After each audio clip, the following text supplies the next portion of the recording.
माजी नगरसेवकांनी त्यांच्या कारकिर्दीत कुठले काम केले त्या संदर्भात आपण काय सांगाल?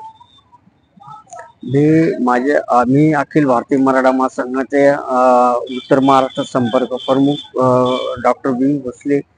मी माझ्या संघटनेच्या माध्यमातून मला जे 5-7 वर्षातून मी स्थानिक भडगावचा रहिवासी असून मला जे 5-7 वर्षापासून जे अनुभव आले आणि जे लोकांचे ज्या जनतेत जे चर्चा चालू आहे की 5-7 वर्षापर्यंत ते निवडून आल्यानंतर लोकांच्या संपर्कातच राहिलेले.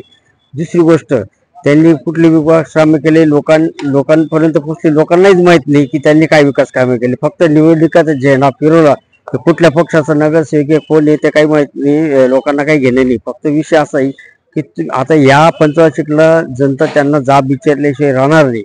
तुम्ही 5-7 वर्षापासून झोपलेले होते का? मग आतापर्यंत कुठले कामे केले त्यांचा लोकांजोकात जनतेने त्यांना विचारला पाहिजे की तुम्ही काय केले 5-7 वर्षात, आम्हाला सांगा आमच्या वाड्यात तुम्ही कुठले कामे केले विकास कामे. त्या संदर्भात जे भावी नगरसेवक जे आता मातंबर उमेदवारी दाखल केली त्या उमेदवारांनी त्या जनतेला उत्तर देणं गरजेचं आहे. दुसरी गोष्ट, भडगाव शहराचा प्रश्न गंभीर आहे. तो प्रश्न असा की भडगाव शहरात 25 ते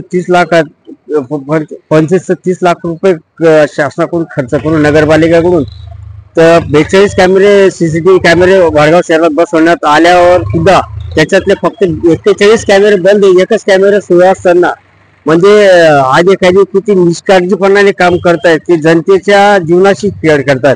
दुसरी गोष्ट म्हणजे असं म्हणजे जनतेचे जेव्हा आपण प्रतिक्रिया घेतो त्यावेळेस असं करते की की जे प्रशासन शासकीय प्रशासन असो पोलीस प्रशासन असो नगर प्रशासन असो, विषय असा आहे की त्यांना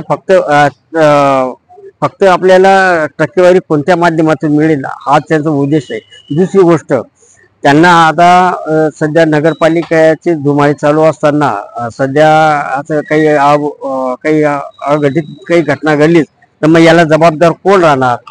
सध्या तुमचे कॅमेरा बंद आहेत, तुमचे कॉलेज सुरू आहेत, विद्यार्थिनी रात्री पाहायची. आता तुमचे कोळगाव कुठले रस्त्यालाही बरेच माझ्याकडे बऱ्याच फोनवर तक्रारी आल्या होत्या की साहेब थोडंसं पहा बरं काय विषय जाईल की कधी 5-6 वर्ष सकाळी 6 वाजता कॅमेरा बंद असल्यामुळे जे अवैध वाळूवाले होते ते जे वाहतूक करतात तर त्या संदर्भात बऱ्याच विद्यार्थ्यांनी तक्रार दाखल केली होती की मधून छेडखानीचा प्रकार होत असतो. तर याच्या पुढे असा छेडखानी प्रकार होऊ नये या संदर्भात जर सीसीटीव्ही कॅमेरे तातडीने